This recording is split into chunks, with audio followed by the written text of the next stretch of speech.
Assalamualaikum warahmatullahi wabarakatuh.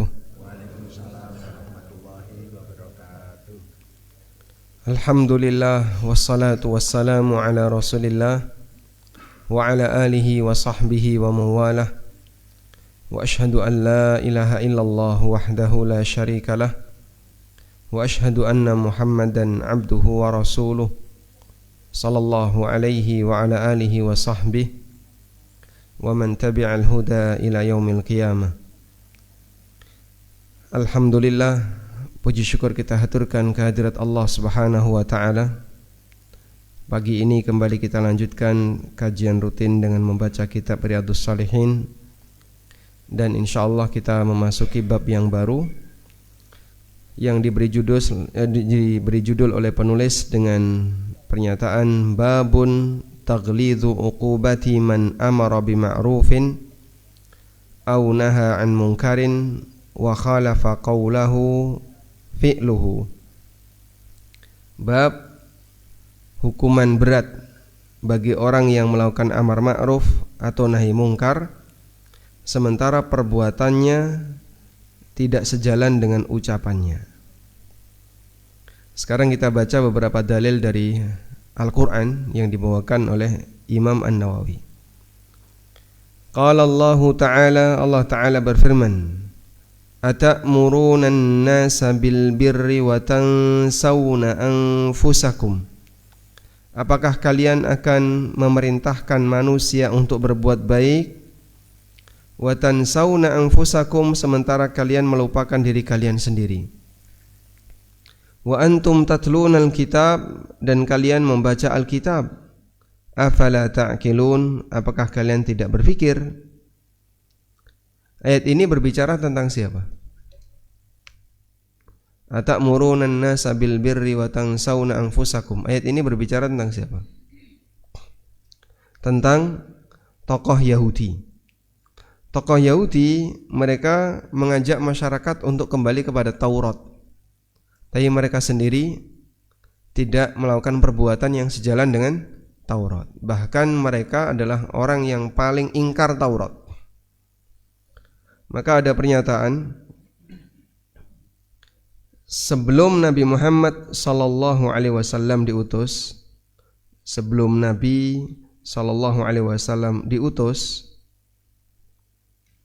manusia yang paling jahat, yang paling jelek adalah tokoh agama.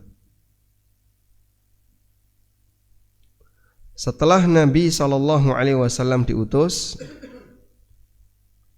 manusia yang paling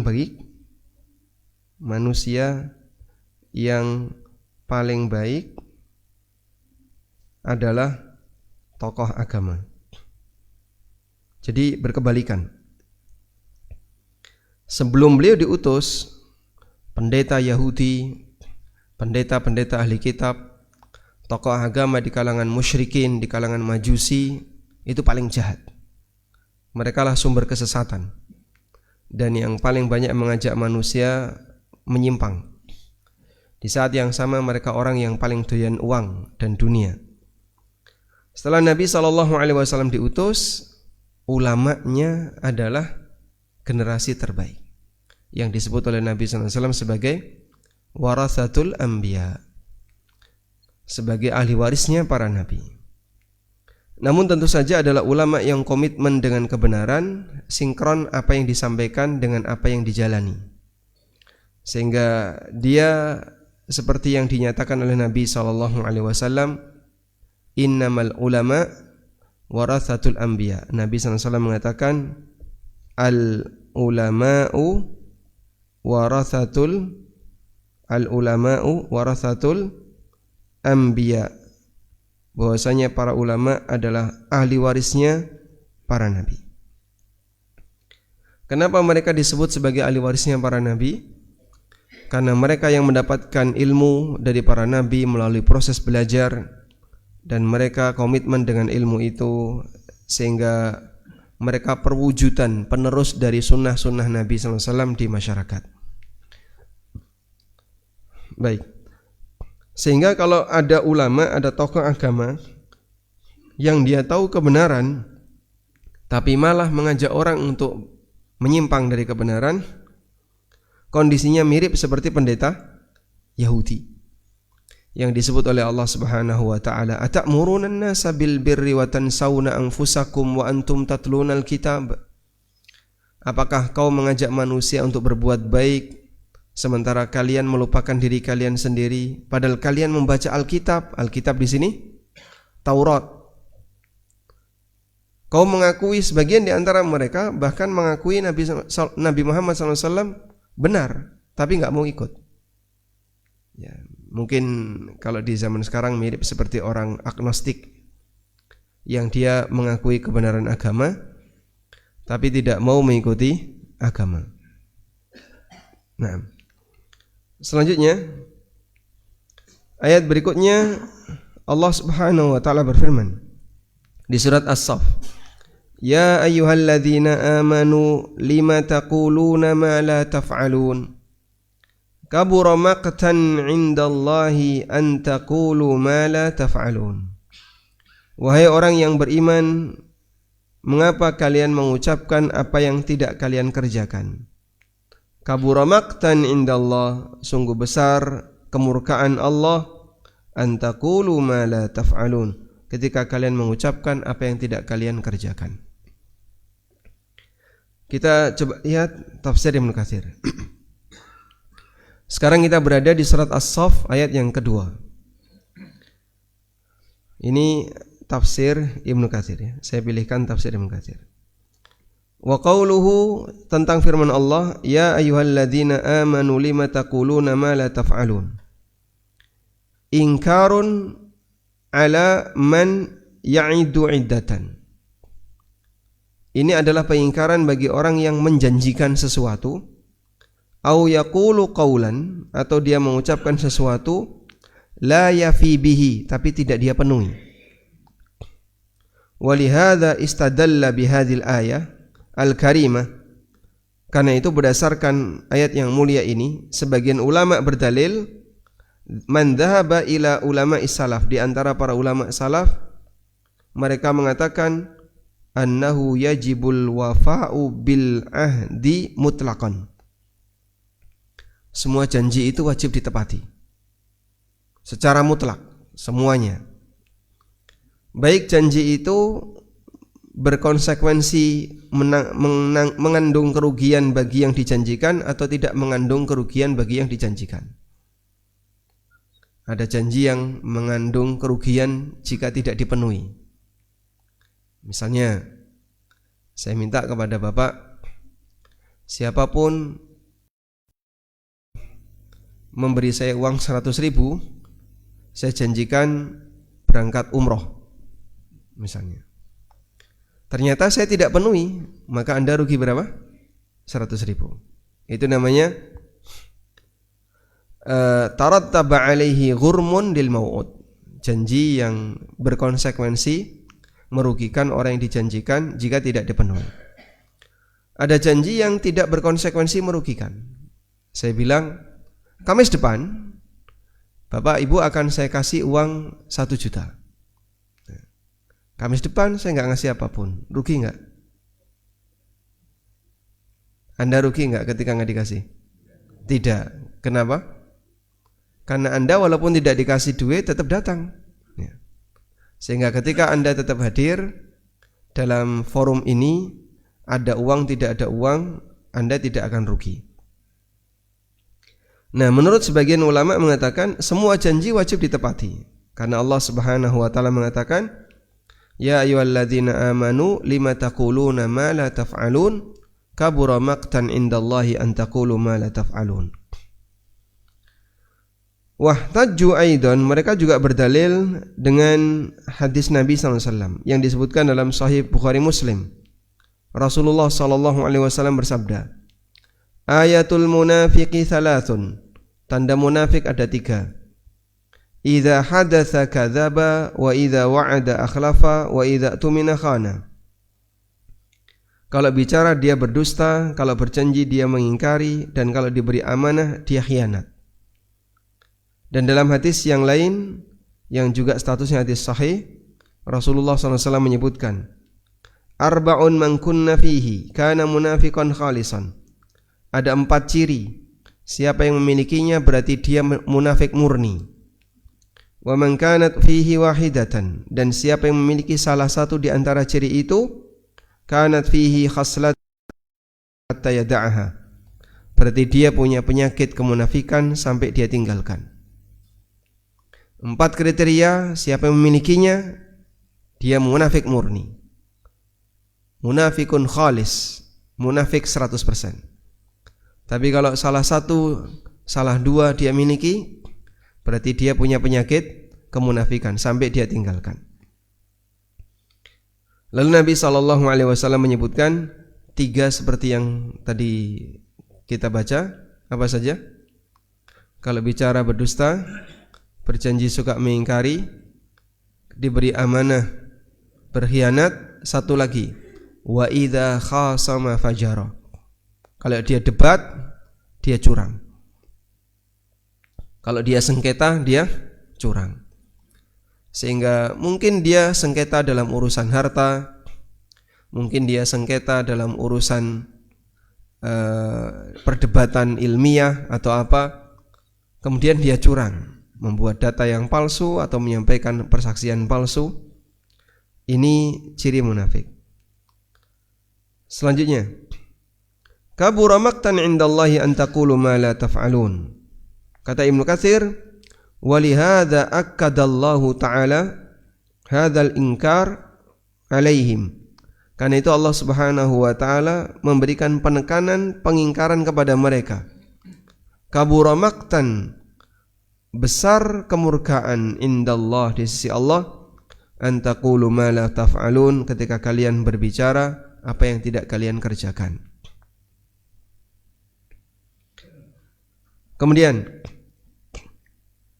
wa dhahabal Imam Malik, sementara menurut Imam Malik, ila annahu idza ta'allaqa bil wa'di ghurmun 'alal mau'udi wajibal wafa'u bihi, bahwa janji yang wajib dipenuhi adalah janji yang berhubungan dengan kerugian, bisa menimbulkan kerugian bagi orang yang dijanjikan jika tidak dipenuhi.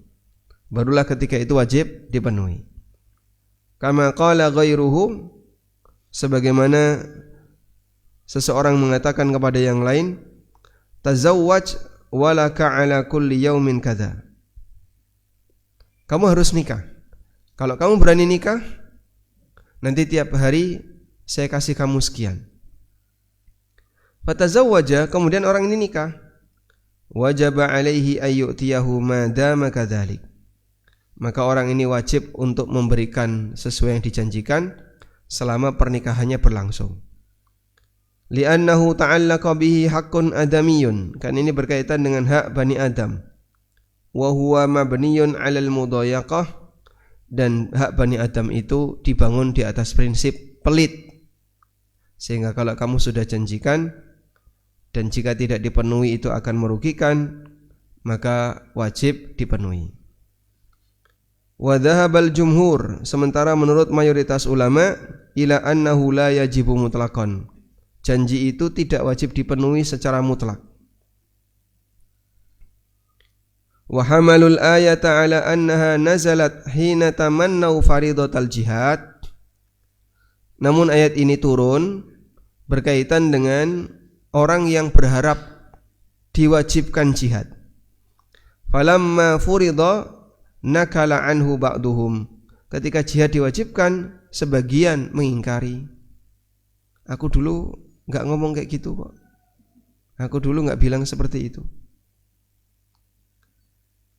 Seperti firman Allah Subhanahu wa taala di surat An-Nisa ayat 77 dan 78. Alam tara ilal ladzina qila lahum kuffu aydiyakum. Tahukah kalian tentang orang yang mereka diperintahkan tahan diri kalian, sehingga jangan angkat senjata, nanti belum waktunya. Wa aqimus salata wa atuz zakah, kemudian disuruh menegakkan salat dan menunaikan zakat. Falamma kutiba alaihimul qital, ketika sudah diwajibkan jihad, idza fariqum minhum yakhshawna an-nasa ka khasyatillah au ashadda khasyah. Sebagian di antara mereka tiba-tiba takut kepada sesama manusia sebagaimana takutnya dia kepada Allah atau lebih takut lagi. Wa qalu, dan mereka mengatakan, Rabbana lima katabta alainal qital, ya Allah, kenapa kau wajibkan perang kepada kami? Laula akhartana ila ajalin qarib, andaikan kau mengakhirkan kewajiban ini sampai batas waktu yang berikutnya. Qul mata'ud dunya qalil, sampaikan bahwa kenikmatan dunia itu sedikit. Baik, sekarang coba kita simpulkan di sini. Kita mau bahas kalimat lima taquluna ma la taf'alun. Lima taquluna ma la taf'alun. Kenapa kalian tidak kerjakan apa yang kalian ucapkan? Gini ya. Ada 3 pendapat ulama berkaitan dengan tafsir ayat ini. Pendapat yang pertama, ayat ini dalil tentang wajibnya memenuhi apa? Janji secara mutlak. Secara mutlak. Artinya semua bentuk janji, baik yang ada kaitannya dengan kerugian yang dijanjikan maupun tidak merugikan bagi yang dijanjikan. Yang kedua, ayat ini menjadi dalil wajibnya memenuhi janji jika tidak dipenuhi merugikan yang dijanjikan. Ini pendapat Malikiyah.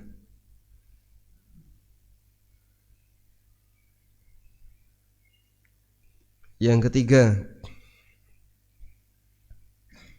ayat ini tidak berkaitan dengan janji. Tidak berkaitan dengan janji sesama manusia. Sehingga memenuhi janji tidak wajib secara mutlak. Sehingga kalau misalnya istri minta ke suami, Mas, mbok ditukokno cincin to, Mas? Ya, besok. Sesuk ditagih, ya besok lagi. Sesuk. Itu suami berdosa atau tidak? Berdosa atau tidak?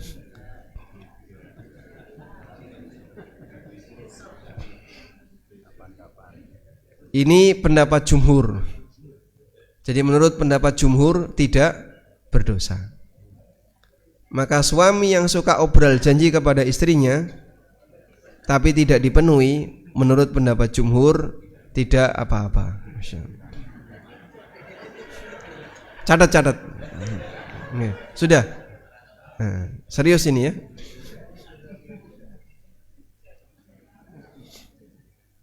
Nah, muncul pertanyaan,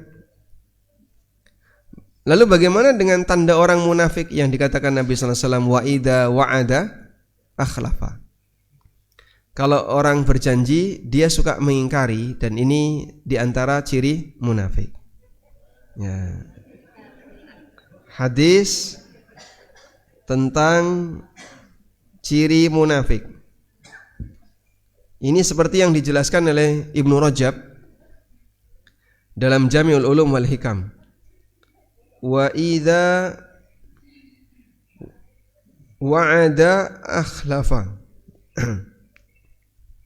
Di antara ciri orang munafik itu kalau berjanji dia suka mengingkari. Ya. Janji suka mengingkari. Pahami, saat berjanji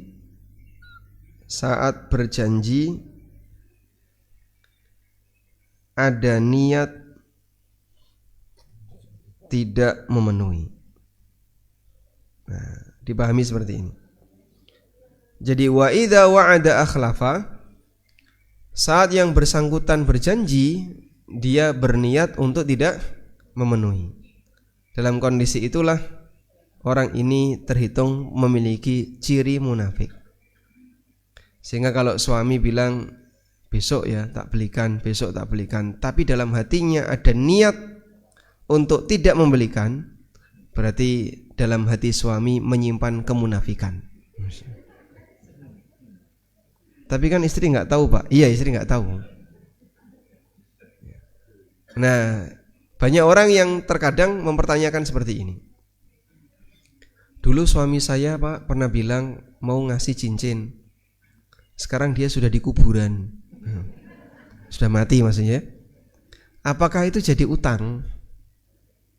Sehingga dari hasil warisan yang dia tinggalkan nanti diambil dulu senilai tertentu untuk beli cincin, baru sisanya diwariskan. Atau misalnya dulu bapak bilang mau mengumrohkan, tapi belum sempat memberangkatkan, beliau sudah mati. Itu jadi utang atau tidak? Jadi utang atau tidak? Bapak dulu pernah bilang tahun depan saya umroh, kabeh takjak. Nah, ternyata belum sampai tahun depan beliau meninggal. Itu jadi utang atau tidak? Utang, rencana. Ya, dia sampaikan kepada anaknya, istrinya, nanti tahun depan kita umroh semuanya. Tak janjikan umroh. Bahkan dia bilang tak janjikan umroh. Janji Pak ya? Janji. Umroh tahun depan. Belum sampai tahun depan mati. Utang atau tidak? Ya, kata-katanya janji. Tidak mutlak. Nah, disinilah pendapat jumhur itu berfungsi. Sehingga menurut pendapat jumhur, kalimat semacam ini, bahkan beliau menyatakan janji ya. Aku janji nanti kamu saya umrohkan. Tapi belum sampai berangkat umroh yang bersangkutan mati. Menurut pendapat jumhur tidak wajib secara mutlak. Dan karena itu tidak perlu dipotong sebagian untuk menggantikan biaya umroh. Wallahu a'lam. Apakah kemudian beliau termasuk di antara orang yang punya ciri munafik? Tergantung kondisi batin. Sebab kemunafikan itu penyakit hati. Penyakit hati yang kemudian terwujud dalam perbuatan. Jika saat menjanjikan yang bersangkutan itu punya niat untuk tidak memenuhi, mau nyenengke bojone ya, biar dia bisa senyum di hadapan suami sehingga digombali sama suaminya, maka yang seperti ini berarti suaminya punya ciri munafik. Okay. Sehingga suami gombal itu punya ciri munafik. Baik, selanjutnya. Lalu apa makna ayat? Apa makna ayat yang tadi kita baca? Lima taquluna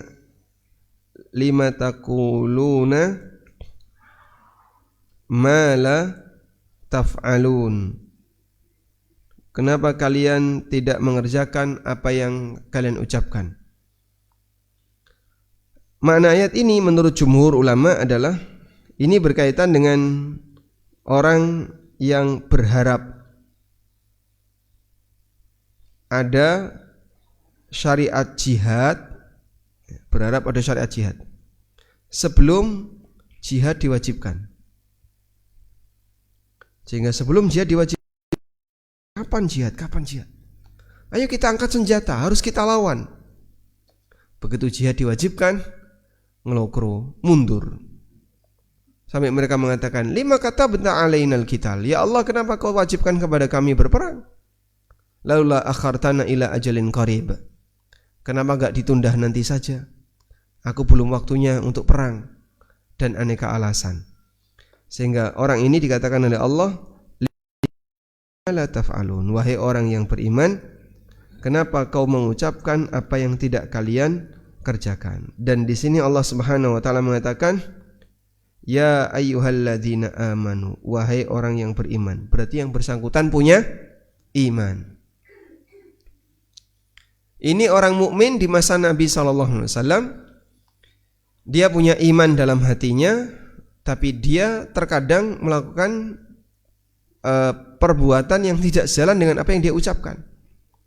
Dulu katanya minta diwajibkan jihad. Sekarang begitu diwajibkan jihad, justru kalian malah mundur.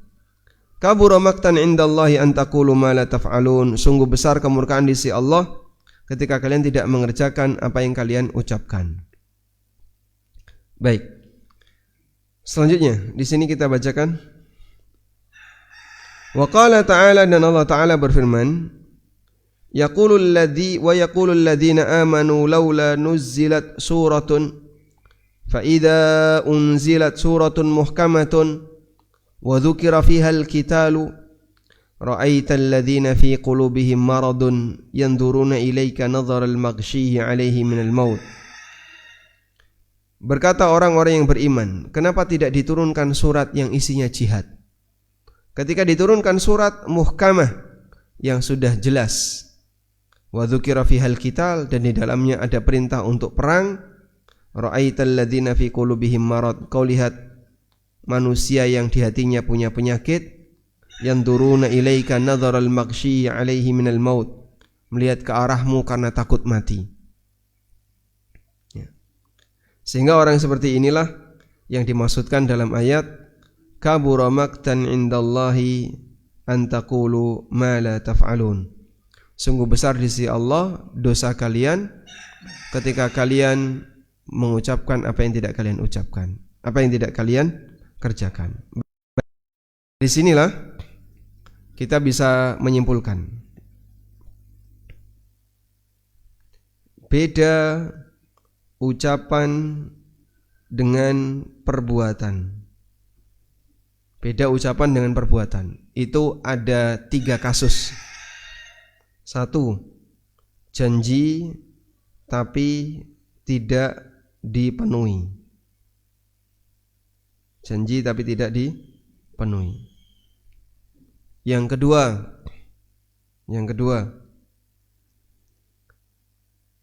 berkomitmen, apa kok berkomitmen?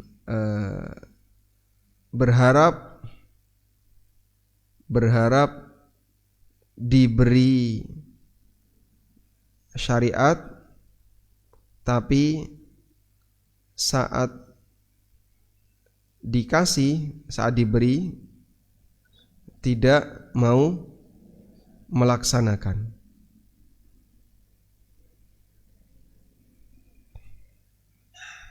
Sejalan dengan ini adalah dia berharap bisa beramal saat miskin. Nah, begini, ketika diberi kekayaan terus muncul pelit sehingga tidak melaksanakan apa yang dia ucapkan. Misalnya, kalau Allah menjadikan saya orang kaya atau ngasih saya harta sekian, saya akan haji tiap tahun, atau saya akan umroh, saya akan ini, saya akan ini. Betul diwujudkan. Begitu diwujudkan, dia tidak mau mengerjakan.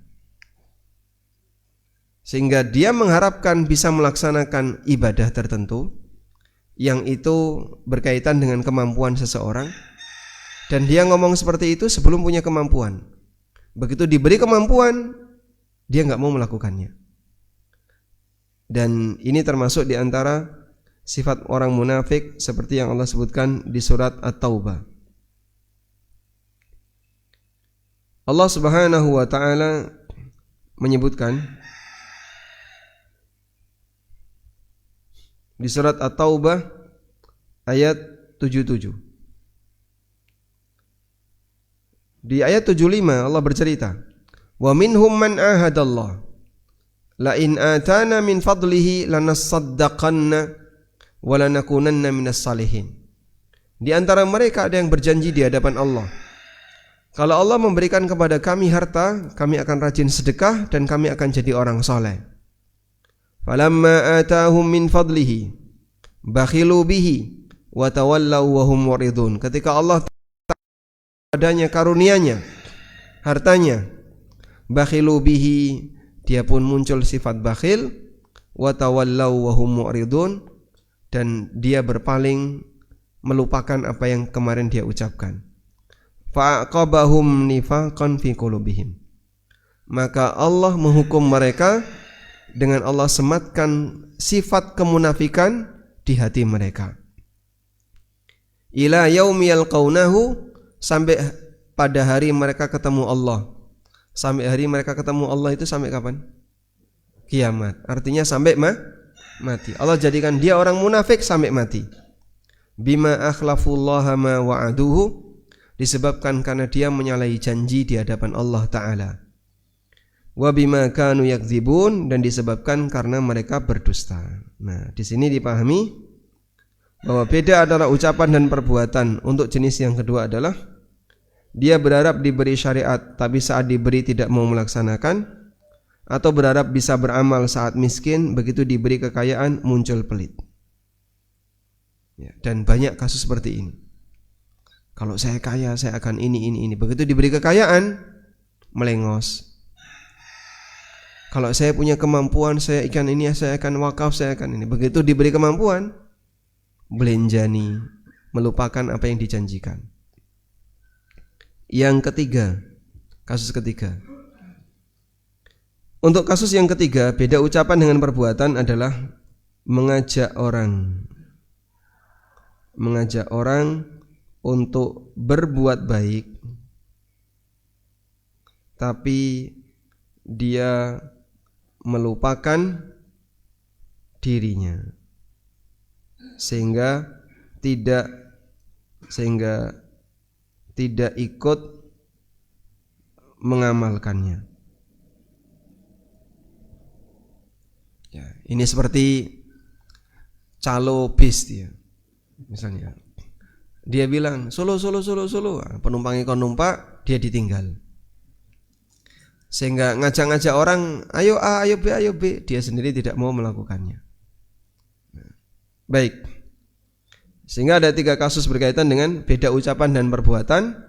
Pertama, tidak memenuhi janji. Yang kedua, berharap diberi aturan tertentu atau kewajiban tertentu saat dikasih oleh Allah, tapi dia tidak mau melaksanakannya. Berarti kalau ini berlaku di masa wahyu, berlaku di masa saat wahyu turun. Nah, konteksnya di masa sekarang adalah berharap bisa beramal saat miskin, ketika diberi kekayaan dan kemampuan dia muncul pelit. Lalu yang ketiga, kasus tentang orang yang mengajak orang lain berbuat baik, tapi dia sendiri tidak mau melaksanakannya. Baik. Nah, yang ketiga inilah yang dijadikan kesimpulan oleh An-Nawawi, sehingga beliau menyebutkan ayat ini sebagai dalil di bab tentang kerasnya hukuman bagi orang yang tidak sinkron antara ucapan dengan perbuatan. Dia amar ma'ruf nahi mungkar, tapi dia sendiri yang menyalahinya. Kita lanjutkan. Wa qala ta'ala, dan Allah Ta'ala berfirman, ikhbaran, menyampaikan an Syu'aib, tentang Nabi Syu'aib. Allah Ta'ala berfirman tentang Nabi Syu'aib. Nabi Syu'aib itu di daerah mana beliau diutus? Di Madian. Wa ila Madian akhahum Syu'aiba. Dan kepada penduduk Madian kami utus saudara mereka Syu'aib. Baik. Nabi Hud dengan Nabi Ibrahim duluan mana? Hud. Kalau Nabi Saleh dengan Nabi Ibrahim duluan mana? Nabi Saleh dengan Nabi Ibrahim duluan Nabi Saleh. Kalau Syu'aib dengan Ibrahim, Syu'aib dengan Ibrahim duluan mana? Duluan Ibrahim. Selisih berapa lama? Wallahu a'lam. Baik. Di sini ada sebuah pernyataan Nabi Syuaib yang mengingatkan kaumnya.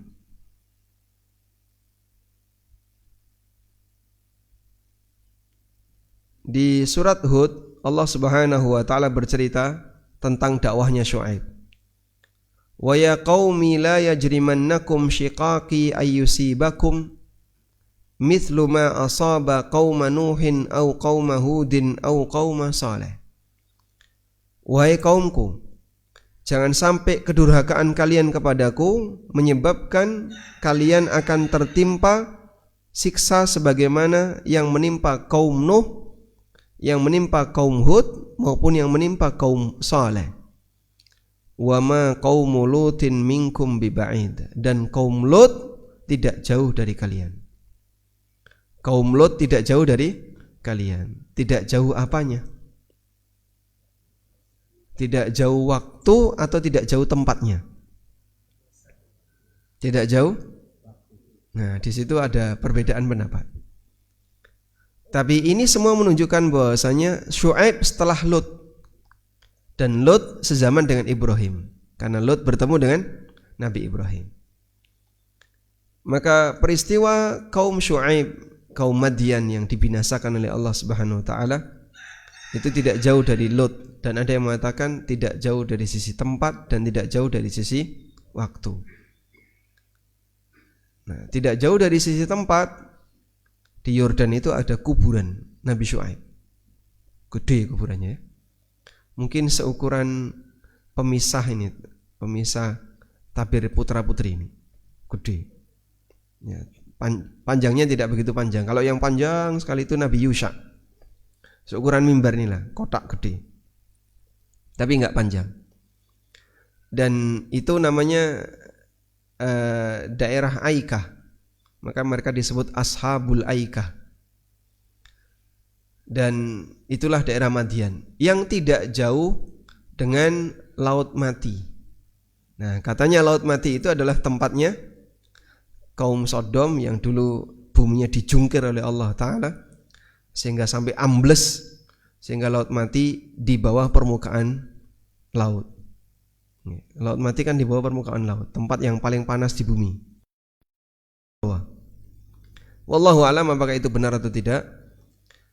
Namun berkaitan dengan posisi Nabi Syuaib alaihissalam, Allah Subhanahu wa taala sebutkan kalau beliau berada di daerah Madian. Tapi Nabi Syuaib ini berbahasa Arab.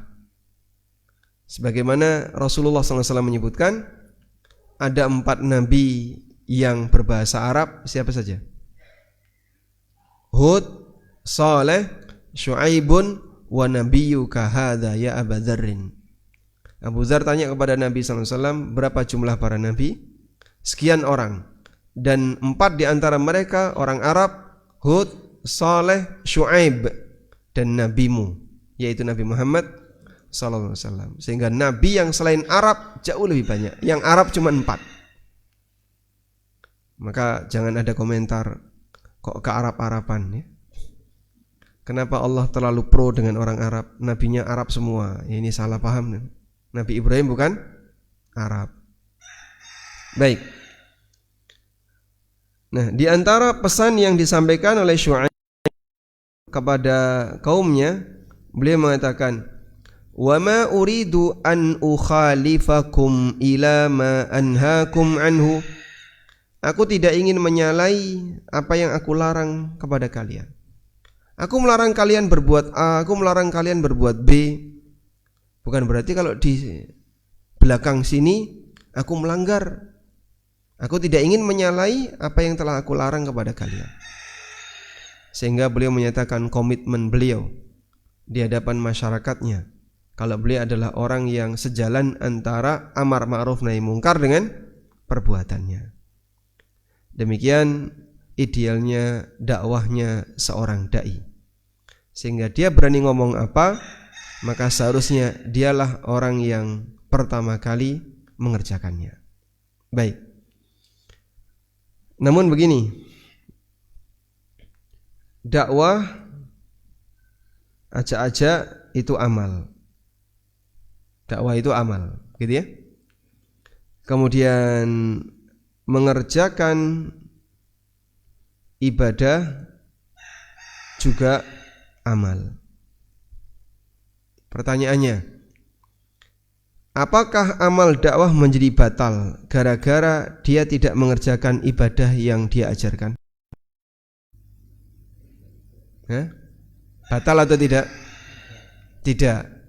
Artinya apa? Amal dakwah tetap sah walaupun dia tidak mengerjakan ibadah yang dia perintahkan. Jadi amal dakwah sendiri, ibadah sendiri. Bisa dipahami ya? Baik. Sebagaimana pula pelanggaran di dakwah, pelanggaran dalam masalah dakwah itu tidak berpengaruh kepada pelanggaran berkaitan dengan mengerjakan amalan ibadah. Baik, contohnya, kalau saya mengajarkan kepada Bapak Ibu tentang fikih haji, cara haji yang benar itu seperti ini, motivasi untuk haji kayak gini, keutamaan haji seperti ini. Bapak tanya, Ustaz sudah haji belum? Belum. Turun kaji kok wis ngejak haji. Dakwahmu enggak berlaku. Kalimat ini salah atau benar? Salah. Kenapa salah? Dakwah tidak menjadi batal gara-gara yang bersangkutan tidak mengamalkannya. Atau saya ngajak kepada masyarakat, ayo Bapak Ibu bayar zakat. Cara ngitung zakat seperti ini, keutamaan zakat kayak gini, ancaman tidak bayar zakat seperti ini. Ustadz zakatnya berapa? Saya belum zakat ya Pak. Awakmu dhewe udah ngelakoni. Ngajak-ngajak orang untuk ngelakoni. Apa hubungannya? Ya, sekarang kita ganti scene yang lain. Kasus yang lain. Ustadznya ngajak orang tahajud, puasa sunnah. Bapak Ibu puasa Senin Kemis pahalanya ini.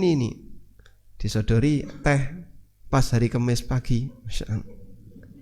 Diminum. Loh, kok Ustadz ra poso? Ngongkon wong poso kok Ustadz dhewe ra poso? Saya puasa Daud gitu. Pas hari ini tidak puasa. Iku ngeles namanya.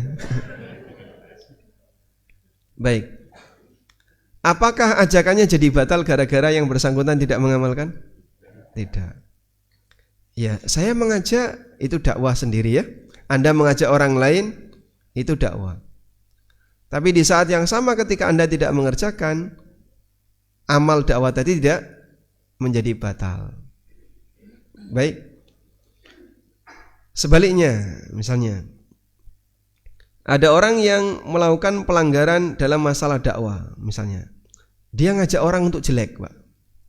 Dia ngajak orang untuk berbuat jahat. Berdosa enggak dia?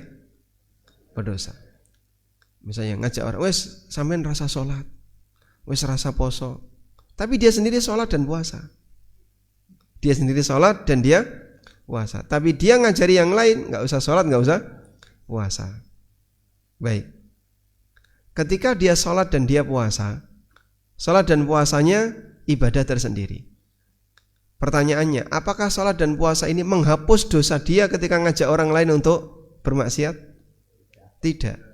Dia berdosa, dia ngajak orang berbuat maksiat, walaupun dia sendiri tidak melakukannya. Sehingga misalnya, monggo sing pengen judi sabung ayam, tak fasilitasi. Dia ngasih hadiah. Kampung punya acara 17-an judi sabung ayam. Donaturnya ngasih hadiah. Saya sebagai donatur butuh pinten, Pak? 10 juta. Nyoh 10 juta. Bapak nderek mboten? Enggak, aku gak seneng melu ngono kok. Aku gak seneng melu judi-judi kaya ngono kok. Dosa enggak dia? Dosa. Dia ngajak orang maksiat dosa walaupun dia sendiri bukan pelakunya. Ada banyak orang yang kadang memfasilitasi orang lain untuk ngerokok misalnya. Ngerokok dosa enggak, Pak? Nah, belum disepakati ya? Belum disepakati. Untuk minum khamr misalnya. Dia memfasilitasi orang lain minum khamr, tapi dia sendiri enggak doyan khamr. Maka dia ngajak berbuat jahat dosa walaupun dia sendiri bukan pelakunya. Dia tidak melakukannya amal dia sendiri, ajakan dia amal yang berbeda. Sehingga kalaupun tidak bisa ngajak orang untuk berbuat baik, ya, jangan ngajak orang berbuat maksiat. Sehingga misalnya ada orang berpikir, aku durung iso nglakoni, rawani ngajak-ngajak, karena merasa belum bisa menjalankan. Baik, jadi dia di posisi ini dia nggak bisa melakukan. Akhirnya dia tinggalkan ini. Ya sudah, kau tidak punya dua-duanya. Tapi kalau kau masih bisa melakukan yang ini, walaupun belum bisa menjalankan, misalnya bapakmu iki wong elek, tapi kowe dadi anak aja sampe melu bapak. Kowe kudu sregep ning masjid, sregep ngakoni ibadah, jaga sholat 5 waktu. Ah bapak, wis terlanjur kaya ngene arep piye meneh. Bapak era sholat, tapi dia nyuruh anaknya sholat. Atau bapaknya mungkin dia berbuat maksiat, tapi nyuruh anaknya untuk taat. Kamu harus jadi penghafal Quran, kamu harus belajar agama yang serius. Bapak EDW mau coba Fatihah raiso dan gak mau belajar. Gimana itu Pak? Beliau punya amalan pertama tapi tidak punya yang kedua. Maka mengajak orang lain untuk berbuat taat tapi dia sendiri tidak mengamalkan, tidak membatalkan amal dakwahnya. Begitu? Baik. Wallahu ta'ala alam. Jam 5.26. Diteruskan atau tutup? Ya, pun cekap. Baik, demikian yang bisa kita sampaikan, semoga bermanfaat. Ada yang mau disampaikan? Monggo Pak Ki.